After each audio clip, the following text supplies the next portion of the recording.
Bismillahirrahmanirrahim. Assalamualaikum warahmatullahi wabarakatuh. Selamat datang, selamat berjumpa kembali rekan-rekan dari mahasiswa Universitas Tekom Semarang dan STS Tekom. Kita berjumpa dalam perkuliahan online untuk materi teori organisasi. Sebelum kami mulai, kami sapa dulu rekan-rekan semuanya, rekan-rekan mahasiswa kuliah full online dari STS Tekom dan Universitas Tekom Semarang. Bagaimana kabarnya? Semua keadaan sehat? Tidak kurang suatu apa? Semoga begitu keadaannya. Amin. Pada kesempatan ini kita ingin membahas tentang materi pokok pembahasan, yaitu perubahan organisasi. Perubahan organisasi sering terjadi, bahkan hampir terjadi. Hanya perubahannya bentuknya seperti apa? Hanya berubahnya berubah seperti bagaimana? Karena perubahan organisasi itu sesuatu yang biasa. Melihat perubahan-perubahan, tuntutan perubahan yang ada. Ya perubahan lingkungan, ya perubahan di internal organisasi. Nah, sebelum kita mempelajari tentang materi perubahan organisasi lebih mendalam, kita perlu menyampaikan dulu terkait dengan tujuan pembelajaran dalam kita mempelajari bab tentang perubahan organisasi. Tujuan pembelajaran dalam materi perubahan organisasi setelah mempelajari bab ini, diharapkan mahasiswa mampu dan mengerti mengapa perubahan organisasi itu terjadi. Selanjutnya, mahasiswa juga mampu menjelaskan sebab-sebab perubahan itu terjadi. Dan yang ketiga, mahasiswa mampu mendefinisikan dan mengelola perubahan organisasi. Itu terkait tujuan pembelajaran dalam kita mempelajari materi tentang perubahan organisasi. Sebagai introduction, pendahuluan bahwa perubahan organisasi itu hampir pasti. Tidak ada organisasi yang tidak melakukan perubahan. Baik perubahan dalam skala yang kecil maupun perubahan yang skala yang besar. Baik perubahan organisasi dalam rangka hanya perubahan personilnya misalnya, maupun sampai pada perubahan yang besar nanti perubahan nama, perubahan visi dan misi, sehingga juga akan berubah dalam pencapaian tujuan organisasi. Kita mencontohkan sederhana keluarga kita, organisasi tercinta kita, yaitu Universitas Tekom dan STS Tekom. Sebelum menjadi Universitas Tekom, dimulai dengan PAT. Organisasinya masih relatif kecil. Kemudian berkembang menjadi STEKOM, Sekolah Tinggi Ilmu Komputer. Kemudian berkembang lagi menjadi Universitas Tekom. Nah, perubahan dari PAT, STEKOM, kemudian menjadi Universitas Tekom inilah perubahan-perubahan organisasi yang wajar. Dan ternyata juga tidak merubah visi dan misi dari pendidikan untuk STEKOM. Contoh yang lain lagi, perubahan organisasi sosial kemasyarakatan.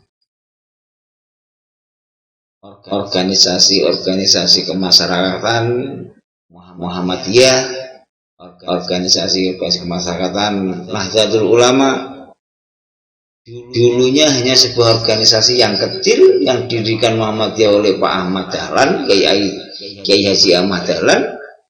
NU didirikan oleh Hasyim Asy'ari. Dulu hanya untuk media perjuangan, media dakwah. Tapi sekarang berkembang dengan manajemen yang modern, dengan organisasi yang modern. Perubahan dua organisasi kemasyarakatan itu sekarang hampir terjadi di semuanya. Organisasinya, amal perjuangannya, mulai sekarang ada pendidikan, ada panti asuhan, ada rumah sakit, ada pondok pesantren dan segala macam. Nah, perubahan organisasi ini sesuatu yang biasa.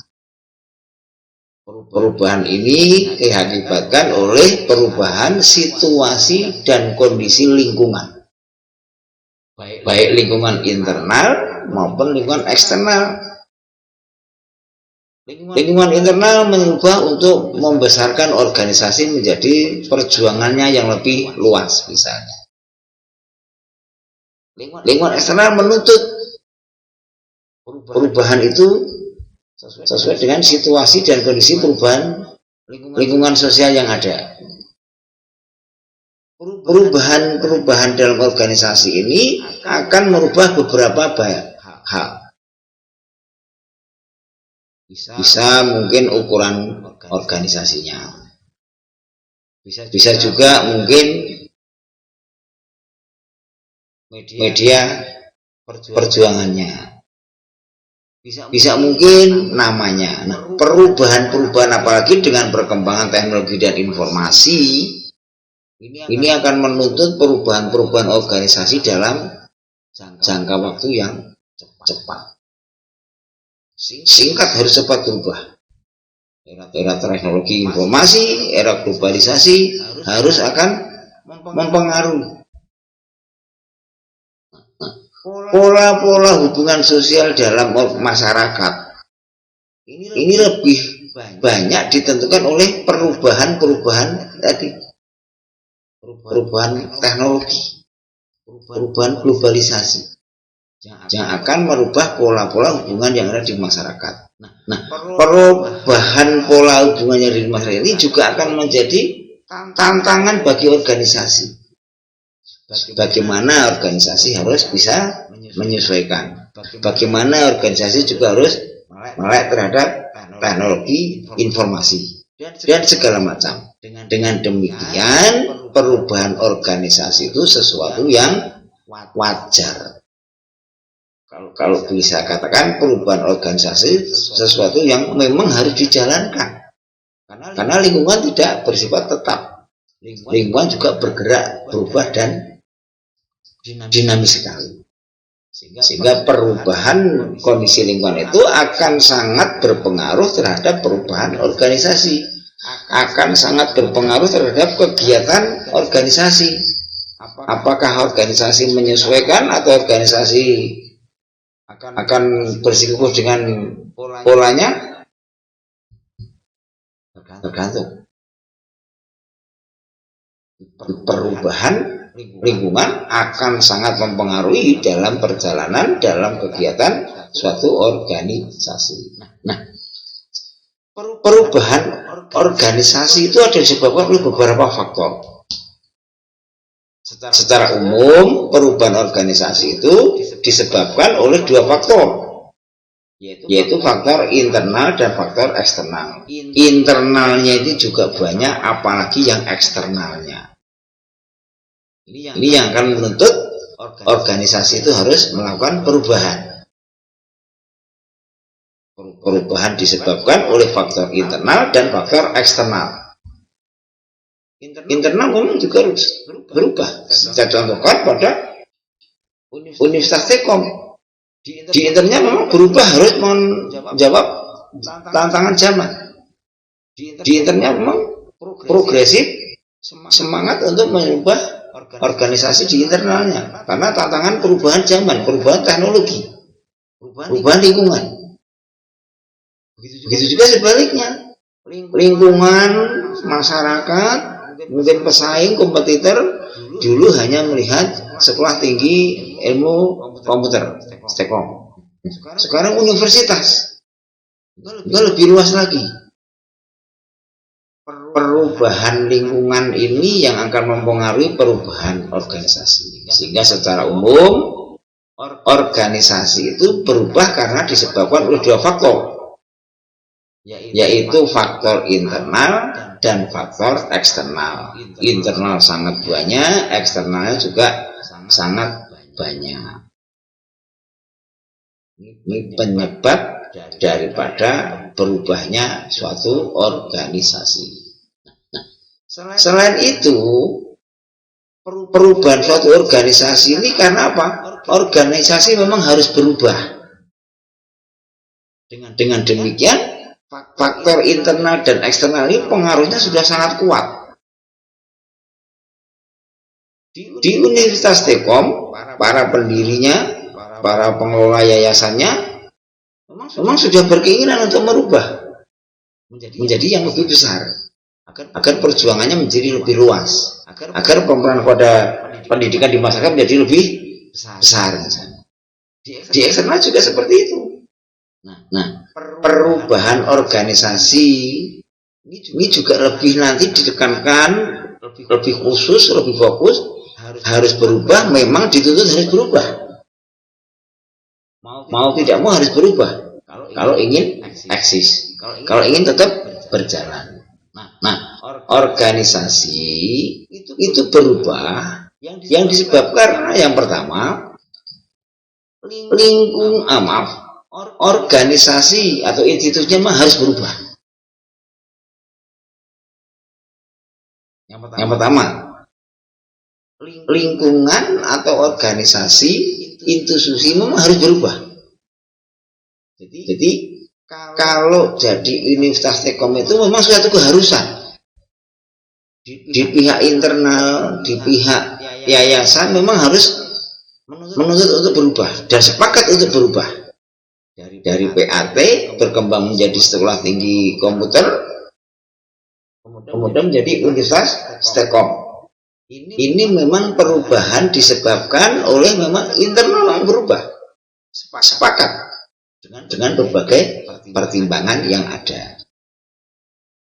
Nah, kemudian perubahan yang kedua ditandakan oleh apa? Oleh lingkungan. Baik itu lingkungan internal maupun oleh lingkungan eksternal. Mengingat tuntutan masyarakat, keinginan masyarakat, apresiasi masyarakat yang tinggi terhadap Telkom, sehingga yayasan atau pengelola merasa perlu menjawab tantangan lingkungan ini. Feedback dari lingkungan ini perlu dijawab. Oh, berarti dibuat organisasi yang lebih menjawab tantangan masyarakat. Kemudian perubahan yang selanjutnya, yang ketiga adalah perubahan dari teknologi. Di internal memang Universitas Telkom sudah merasa mampu mempunyai kemampuan teknologi untuk menjadi universitas dengan sumber daya manusia dan sumber daya yang lain mendukung teknologinya. Begitu juga di luar.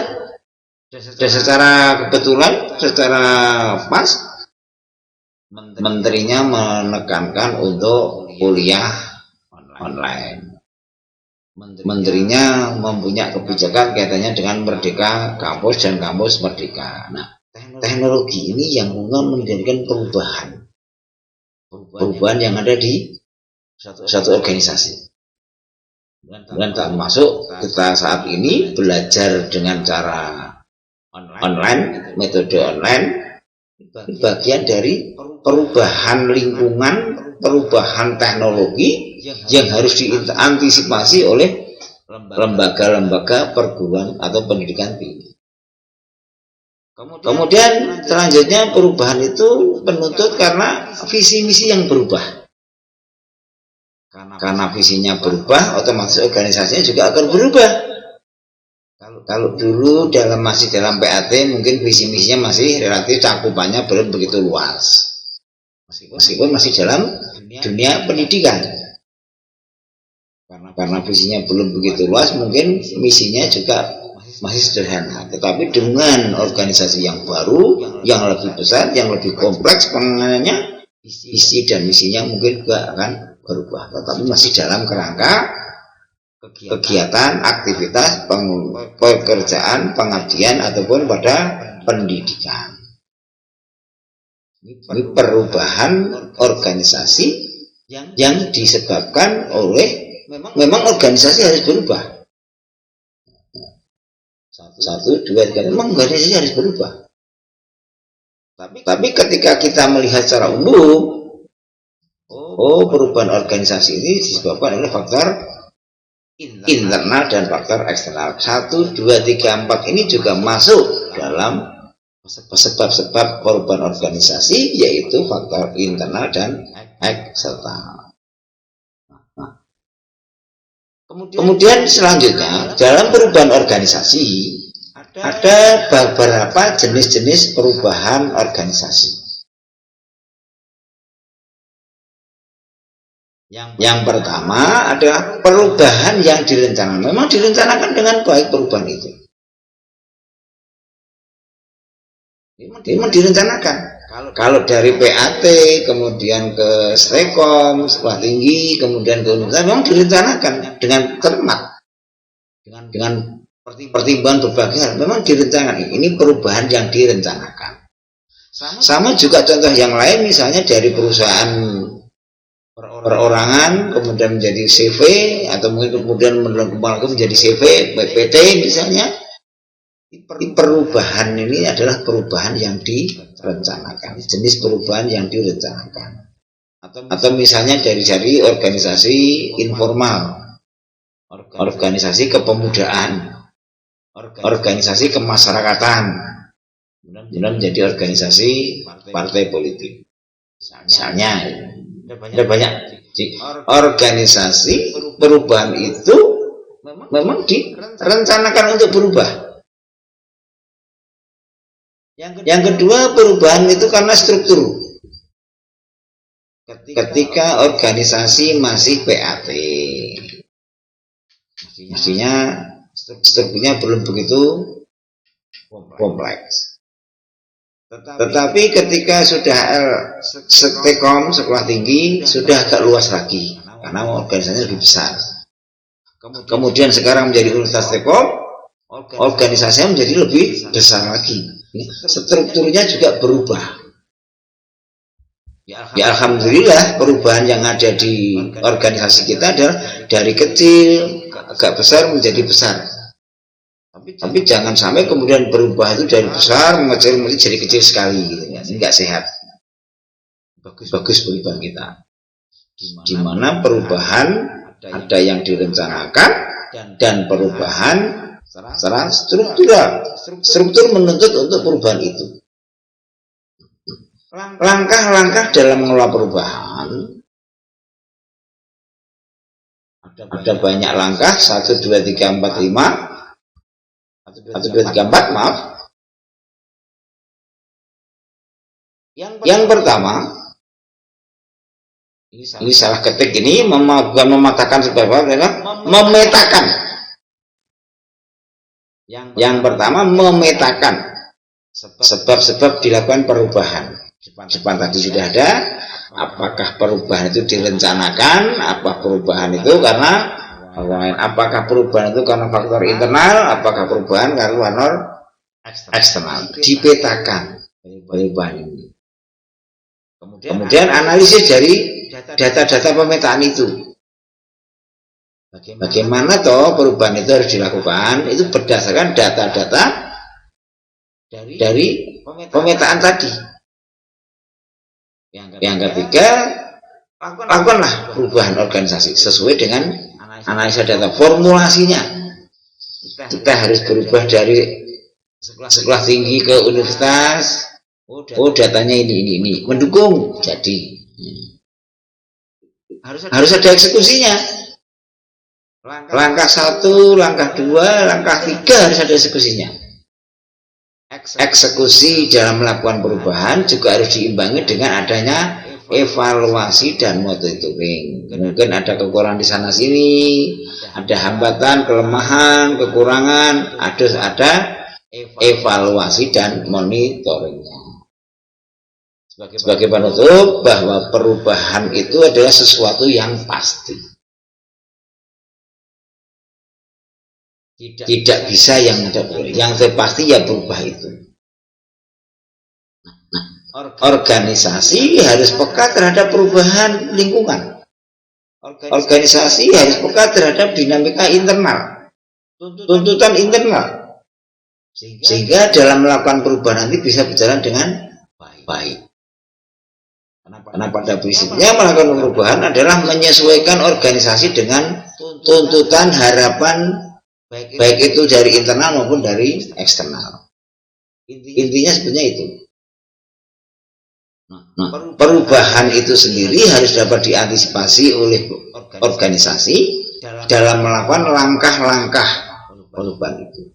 Bagaimana petanya, data petanya, bagaimana analisis datanya, kemana perubahan yang harus dilakukan, apakah perubahan dalam jumlah cukup besar atau perubahan dalam skala yang kecil atau bahkan malah berubah semuanya. Nah, ini harus dianalisis secepat mungkin. Dengan demikian bahwa perubahan itu akan menjadikan organisasi menjadi lebih baik, lebih berdaya guna dan bermanfaat. Sebagai bahan evaluasi untuk dipelajari dan didiskusikan, untuk dikerjakan agar apa yang kita pelajari dalam materi tentang perubahan organisasi bisa sesuai dengan tujuan pembelajaran. Terima kasih kami sampaikan. Sekali lagi kami mohon maaf apabila banyak kekurangan dan kesalahan dalam menyampaikan materi. Kami akhiri. Assalamualaikum warahmatullahi wabarakatuh.